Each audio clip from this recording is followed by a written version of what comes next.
ಭಾರತೀಯ ಜನತಾ ಪಾರ್ಟಿಯವರು 50 ವರ್ಷದಿಂದ ಕೂತ್ಕೊಳ್ತಾನೆ ಇದ್ದಾರೆ. ಕೊತ್ವಾಲ್ಪುರ ಅಂತೇಳಿ ನಮ್ಮ ಕೋದಂಡರಾಮಪುರದ ಹೆಸರನ್ನೇ ಬದಲಾವಣೆ ಮಾಡಿಸ್ಕೊಂಡಿರ್ತಕ್ಕಂಥವ್ರು ಇವರ ಕಚೇರಿ ಬಂದ ಮೇಲೆ ಭಾರತೀಯ ಜನತಾ ಪಾರ್ಟಿಯ ಸದಸ್ಯರು ಬಲಾತ್ಕಾರಿ ಜನತಾ ಪಾರ್ಟಿಯವರು ನಮಗೆ ಸರ್ಟಿಫಿಕೇಟ್ ಕೊಡೋದು ಬೇಕಾಗಿಲ್ಲ, 50 ವರ್ಷದಿಂದ ಕೊಡ್ತಾನೆ ಇದ್ದಾರೆ. ಅದನ್ನು ನಾನು ಕೇಳ್ತಾನೆ ಇದ್ದೀನಿ, ಭಾಳ ಸಂತೋಷ. ಈಗ ಪ್ರಶ್ನೆ ನಮ್ಮ ಮುಂದೆ ಇರ್ತಕ್ಕಂಥದ್ದು ಸಂವಿಧಾನದ 163, 164, 165 ಮತ್ತು 176(1) ಇದರಲ್ಲಿ ಭಾಳ ಸ್ಪಷ್ಟವಾಗಿ ಹೇಳಿದೆ, ರಾಜ್ಯಪಾಲರ ಕಾರ್ಯಸೂಚಿ ಅಥವಾ ಕಾರ್ಯ ಚೌಕಟ್ಟು ಏನಿದೆ ಅಂತೇಳಿ ಭಾಳ ಸ್ಪಷ್ಟವಾಗಿ ಹೇಳಿದೆ. ನಿನ್ನೆ ನಡೀತಕ್ಕಂಥ ವಿಚಾರದಲ್ಲಿ ರಾಜ್ಯಪಾಲರು ಆರ್ಟಿಕಲ್ 165 ಅದನ್ನು ನೋಡಿದಾಗ ರಾಜ್ಯ ಸರ್ಕಾರದ ಸಂಪುಟ ಯಾವ ಸಂದೇಶವನ್ನು ಅವರಿಗೆ ಕೊಡುತ್ತೆ ಅದನ್ನು ಅವರು ರಾಜ್ಯದ ಜನತೆಗೆ ಹೇಳಬೇಕಾಗತ್ತೆ. ಆದರೆ ಅದನ್ನು ಅವ್ರು ಹೇಳಿದೆ 2 ಸೆಕೆಂಡಲ್ಲಿ ತಮ್ಮ ಭಾಷಣವನ್ನು ಮುಗಿಸಿದ್ದಾರೆ. ಭಾರತೀಯ ಜನತಾ ಪಾರ್ಟಿಯವರು ಹೇಳಿದಾಗೆ ಕಾಂಗ್ರೆಸ್ ಪಕ್ಷದವರು ಅವರ ಭಾಷಣ ಮಾಡಲಿಕ್ಕೆ ಅಡ್ಡಿ ಮಾಡಿದ್ದಾರೆ ಅಂತ ಹೇಳಿ ಭಾರತೀಯ ಜನತಾ ಪಾರ್ಟಿಯವರ ಪ್ರಕಾರ ನಾವು ಅವರಿಗೆ ಭಾಷಣ ಮಾಡಲಿಕ್ಕೆ ಬಿಡಲಿಲ್ಲ ಅಂತ ಹೇಳಿ, ಭಾಷಣ ಮಾಡುವಾಗ ಯಾರೂ ಸಹ ಗದ್ದಲ ಮಾಡಲಿಲ್ಲ. ಅವ್ರ ಮಧ್ಯದಲ್ಲಿ ಭಾಷಣ ನಿಲ್ಲಿಸಬೇಕಂದ್ರೆ ಯಾರು ಕಾರಣರು? ಅದು ಭಾರತೀಯ ಜನತಾ ಪಾರ್ಟಿ ಕಾರಣನಾ ಅಥವಾ RSS ಕಾರಣನಾ ಅಥವಾ ನರೇಂದ್ರ ಮೋದಿ ಕಾರಣನಾ, ಅಮಿತ್ ಶಾ ತಡಿಪಾರ್ ಅಮಿತ್ ಶಾ ಕಾರಣನಾ ಅಂತ ಹೇಳಬೇಕು. ಭಾಷಣವನ್ನು ತಡೆದಿರ್ತಕ್ಕಂಥದ್ದು ನಾಗ್ಪುರ್ ಯೂನಿವರ್ಸಿಟಿಯ ಚಾನ್ಸಲರ್ ಯಾರಿದ್ದಾರೆ ಮೋಹನ್ ಭಗವತ ಅಥವಾ ಇಲ್ಲಿರ್ತಕ್ಕಂಥ ಭಾರತೀಯ ಜನತಾ ಪಾರ್ಟಿ ನಾಯಕರ ಭಾಷಣವನ್ನು ತಡೀಲಿಕ್ಕೆ ಯಾರು ಇವರಿಗೆ ಕುಮ್ಮಕ್ಕು ಕೊಟ್ಟಿದ್ದು ಅನ್ನೋದು ಭಾಳ ಸ್ಪಷ್ಟವಾಗಿ ಇವರು ಹೇಳಬೇಕಾಗತ್ತೆ. ಆದ್ದರಿಂದ ಭಾರತೀಯ ಜನತಾ ಪಾರ್ಟಿಯವರು ಸುಮಾರು ಅವರಿಗೆ ತರ್ಕಬದ್ಧವಾದ ಚರ್ಚೆ ಮಾಡಲಿಕ್ಕೆ ಆಗೋದಿಲ್ಲ ಅಂದರೆ ಅವರು ಬಿಲೋ ದ ಬೆಲ್ಟ್ ಹೋಗ್ತಕ್ಕಂಥದ್ದು ನಾವು ನೋಡಿದ್ದೀವಿ. ಅದಿದೇನು ಹೊಸದಲ್ಲ. ನರೇಂದ್ರ ಮೋದಿಯಿಂದ ಹಿಡಿದು ಭಾಷಣ ಮಾಡೋಕ್ಕೆ ಅವರು ಭಾಳ ದೊಡ್ಡ ಭಾಷಣಕಾರರು ಅಂತಾರೆ. 5 ನಿಮಿಷ ಯಾವುದೋ ಒಂದೇ ಒಂದು ಪ್ರೆಸ್ ಕಾನ್ಫರೆನ್ಸ್ ಮಾಡೋ ಯೋಗ್ಯತೆ ಇಲ್ಲದಿರ್ತಕ್ಕಂಥ ಪಕ್ಷದವರು ಇವರು ನಮ್ಮ ಬಗ್ಗೆ ನಾವು ಮಾತಾಡಲಿಕ್ಕೆ ಹೋಗ್ತಾ ಇದ್ದಾರೆ. ಭಾರಿ ಸಂತೋಷ. ಇವ್ರಿಗೆ ಹೇಳಬೇಕಾದ್ರೆ ಇವ್ರ ಪಕ್ಷದಲ್ಲಿರ್ತಕ್ಕಂಥವರು ಪೋಕ್ಸೋ ಕೇಸಲ್ಲಿರ್ತಕ್ಕಂಥವ್ರಿಗೆ ಹೂಮಾಲೆ ಹಾಕ್ಬಿಟ್ಟು ಅವರ ಮಾರ್ಗದರ್ಶಕ ಮಂಡಳಿ ಕರ್ಕೊಂಡು ಅವರ ಮಾರ್ಗದರ್ಶನದಲ್ಲಿ ನಡೀತಾ ಇದ್ದಾರೆ. ಅಂಥ ಲಜ್ಜೆಗೆಟ್ಟ ಪಕ್ಷ ನಮ್ಮದಲ್ಲ. ಕರ್ನಾಟಕ ರಾಜ್ಯದ ಭೂಗಣಿಯನ್ನು ಲೂಟಿ ಮಾಡಿ ಇಲ್ಲಿ ಆಪರೇಷನ್ ಕಮಲ ಅಂತ ಹೇಳಿ ಜಗಜ್ಜಾಹಿರ ಮಾಡಿದಂಥ ಪಕ್ಷದಿಂದ ನಾವೇನು ಕಲಿಬೇಕಾದಿಲ್ಲ.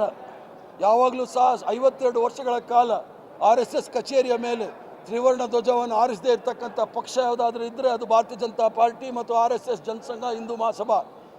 ಇವರು ಸಂವಿಧಾನಕ್ಕೆ ಯಾವುದೇ ರೀತಿಯ ಗೌರವವನ್ನು ಕೊಡ್ತಾ ಇಲ್ಲ. ಒಂದೇ ಮಾತರಮ್ಮ ಬಗ್ಗೆ 10 ದಿವಸ ಚರ್ಚೆ ಮಾಡಿದ್ರಲ್ಲ, ಅದೇ ರೀತಿ ಇಲ್ಲಿ ರಾಷ್ಟ್ರಗೀತೆ ಬಗ್ಗೆ ಚರ್ಚೆ ಆಗಲಿ, ಅದ್ರದ ಇಂಪಾರ್ಟೆನ್ಸ್ ಏನು ಅಂತ ನಾವು ಹೇಳ್ತೇವೆ. ಯಾಕಂದರೆ ಅವರು ರಾಷ್ಟ್ರಗೀತೆಯ ವಿರುದ್ಧ ಇದ್ದವರು, ತ್ರಿವರ್ಣ ಧ್ವಜದ ವಿರುದ್ಧ ಇದ್ದವರು, ಸಂವಿಧಾನದ ವಿರುದ್ಧ ಇದ್ದವರು ಇಲ್ಲಿ ಬಂದು ಚರ್ಚೆಗೆ ತಯಾರಿಲ್ಲ, ಇಲ್ಲ ಸಲ್ಲದ ಆರೋಪಗಳನ್ನು ಮಾಡ್ತಾ ಇದ್ದಾರೆ.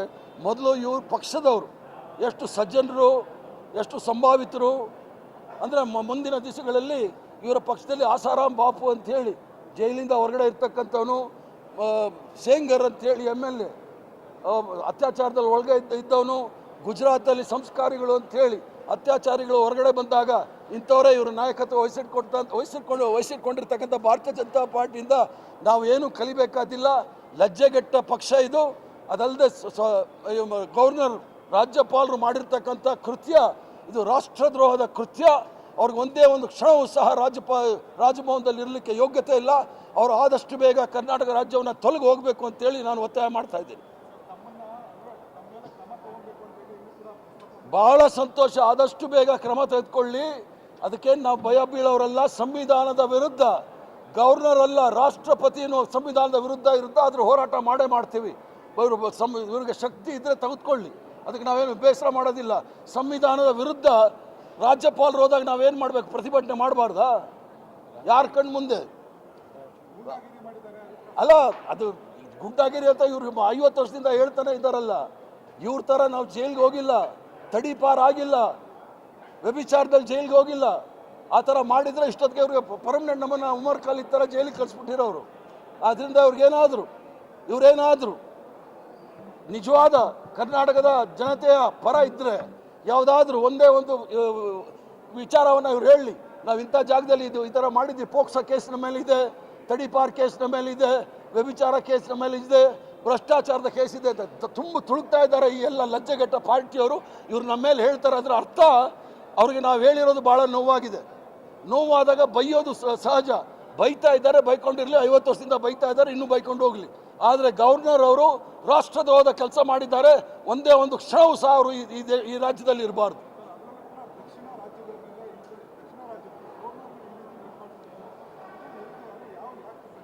ಇಡೀ ದಕ್ಷಿಣ ರಾಜ್ಯ ಅಂತ ಅಲ್ಲ, ಈಗಾಗಲೇ ಪಶ್ಚಿಮ ಬಂಗಾಳದಲ್ಲಿ, ಕೇರಳದಲ್ಲಿ, ತಮಿಳುನಾಡಲ್ಲಿ, ತೆಲಂಗಾಣದಲ್ಲಿ, ಕರ್ನಾಟಕ ರಾಜ್ಯದಲ್ಲಿ, ಇನ್ನು ಹಲವಾರು ಕ್ಷೇತ್ರಗಳಲ್ಲಿ ಇವರು ಗವರ್ನರ್ ಮೂಲಕ ಅವರ ಏನು ಹಿಡನ್ ಅಜೆಂಡಾ ಗುಪ್ತ ಕಾರ್ಯಸೂಚಿ ಇದೆ ಅದನ್ನು ಅನುಷ್ಠಾನಕ್ಕೆ ತರಲಿಕ್ಕೆ ಪ್ರಯತ್ನ ಮಾಡ್ತಾ ಇದ್ದಾರೆ.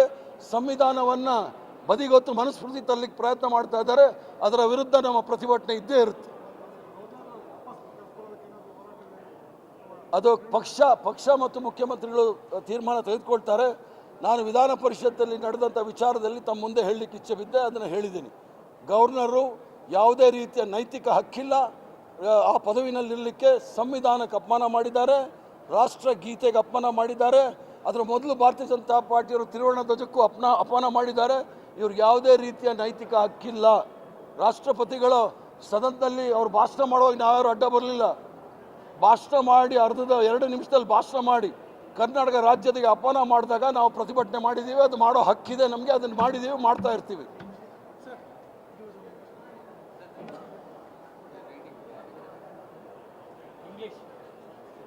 ಸಚಿವರಾಗಿರ್ತಕ್ಕಂಥ ಶಿವರಾಜ್ ಸಿಂಗ್ ಚೌಹಾಣ್, ಮಾಜಿ ಮಧ್ಯಪ್ರದೇಶದ ಮುಖ್ಯಮಂತ್ರಿ, ಈಗ ಹಾಲಿ ಕೃಷಿ ಸಚಿವರು ಬಂದು ಮನ್ರೇಗಾ ವಿಚಾರದಲ್ಲಿ ಭಾಳ ವಿಸ್ತಾರವಾಗಿ ಕರ್ನಾಟಕದ ಜನತೆ ಮತ್ತು ಭಾರತೀಯ ಜನತಾ ಪಾರ್ಟಿಯ ನಾಯಕರಿಗೆ ಕಿವಿ ಮಾತು ಹೇಳಿದ್ದಾರೆ.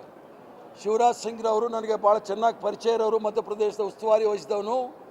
ಇವರು ಮುಖ್ಯಮಂತ್ರಿ ಆಗಿದ್ದಾಗ ವ್ಯಾಪಮ್ ಘೋಟಾಲ ಅಂತೇಳಿ ಬಹುದೊಡ್ಡ ಹಗರಣ ನಡೀತು. 1 ಲಕ್ಷ ಕೋಟಿ ಹಗರಣ. ಅದರಲ್ಲಿ 45 ಜನ ಸಾಕ್ಷಿಗಳನ್ನು ಕೊಲೆ ಆಗಿದೆ. ಇವತ್ತು ಸಹ ವಿಚಾರ ಹೊರಗಡೆ ಬಂದಿಲ್ಲ. ಆದ್ದರಿಂದ ಶಿವರಾಜ್ ಸಿಂಗ್ರವರು ಕರ್ನಾಟಕ ರಾಜ್ಯದಲ್ಲಿ ಬಂದು ಮನ್ರೇಗಾದಲ್ಲಿ ಭ್ರಷ್ಟಾಚಾರ ಇದೆ ಅನ್ನೋ ಮೊದಲು ವ್ಯಾಪಮ್ ಘೋಟಾದಲ್ಲಿ ಇರ್ತಕ್ಕಂಥ 1 ಲಕ್ಷ ಕೋಟಿ ಹಗರಣದಲ್ಲಿ ಆ ಸಾಕ್ಷಿಗಳ